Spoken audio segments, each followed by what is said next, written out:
নেপাল থেকে ফিরে এলেন জলপাইগুড়ির গবেষক ময়ূক। চোখের সামনে গুলি বোমার বিভীষিকা, চোখের সামনে গুলি চলতে দেখার অভিজ্ঞতা কোনো সাধারণ মানুষের জীবনে সহজে আসে না। সেই হাড়হিম করা অভিজ্ঞতা নিয়েই নেপাল থেকে বাড়ি ফিরলেন জলপাইগুড়ির গোমস্তা পাড়ার বাসিন্দা এবং গবেষক ময়ূক ভট্টাচার্য। এর জন্য প্রোটেস্ট করছে লোকালদের থেকে। তারপরে যা হয় আর কি, গুলি চালাচালি দেন বন্ধ।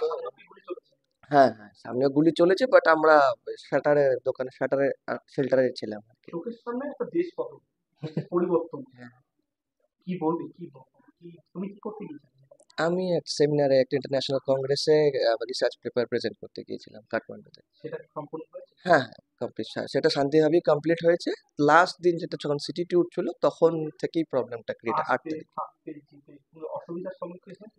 না না, যেতে যেতে বা থাকতে কোনো রকম প্রবলেম কিছু হয়নি। Nepal army, Nepal administration, local people, hotels যারা ছিল সবাই খুব সাপোর্ট করেছে।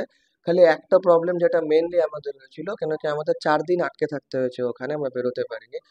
আন্তর্জাতিক জলবায়ু সংক্রান্ত এক সেমিনারে যোগ দিতে গিয়েছিলেন তিনি, কিন্তু ভাগ্যের পরিহাস, আন্তর্জাতিক জলবায়ু সংক্রান্ত এক সেমিনারে যোগ দিতে গিয়েই নেপালের পরিস্থিতি মাঝপথেই অগ্নিগর্ভ হয়ে ওঠে। গত 8ই সেপ্টেম্বর থেকে শুরু হওয়া অস্থিরতায় হঠাৎ করেই চারদিক জুড়ে গুলির শব্দ, রাস্তায় সেনা টহল, আতঙ্কে থমথমে পরিবেশ। কার্যত হোটেলের ভেতরে বন্দী হয়ে পড়েছিলেন ময়ূক এবং তার সহযাত্রী গবেষকরা।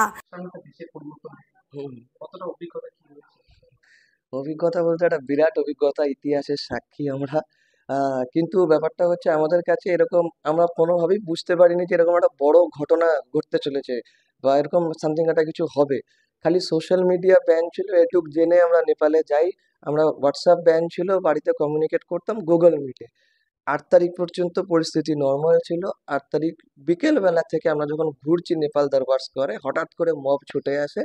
তখন জানতে পারি যে জেনজি এই সোশ্যাল মিডিয়া। মোবাইলের ভিডিও কলেই পরিবারকে আশ্বস্ত করার চেষ্টা করছিলেন তিনি, কিন্তু বাস্তব ছিল ভয়ঙ্কর। ময়ূকের কথায় হোটেলের কাছে জালনার ওপারেই একের পর এক গুলি চলছিল, কানে ঝাঁঝালো শব্দ, বুক কেঁপে উঠছিল।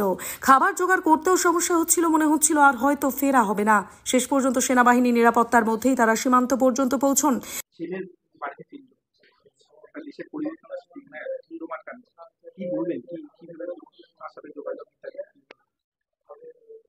মানে যখন ঘটনাটা আমি শুনলাম তখন তো আমার মাথায় বাজ পড়লো। তারপরে আমি প্রচণ্ড ট্রমার মধ্যে ছিলাম। মানে তখন অনেকে এসছেন আমাকে, অনেক জিজ্ঞাসা করেছেন। আমি বলেছি তখন ট্রমার মধ্যে কি বলেছি কি না বলেছি, আমি মানে আমার সেই জিনিসটা আর কি খুব একটা ইয়ে করছি না। হ্যাঁ, এখন ছেলে ফিরে এসছে, এখন তো মনে ভীষণ শান্তি, খুব আনন্দ। প্লেনের টিকিটের আকাশ ছোঁয়া দামে সম্ভব না হওয়ায় সড়কপথে বিহার সীমান্ত হয়ে অবশেষে পশ্চিমবঙ্গে ফিরে আসেন ময়ূক। বহু আতঙ্কের মুহূর্তের পর গতকাল নিজের বাড়ি গোমস্তা পাড়ায় ফিরতেই হাঁপ ছেড়ে বাঁচলেন পরিবারের সদস্যরা। জলপাইগুড়ি থেকে সুরজিৎ দে, লোকাল 18 বাংলা।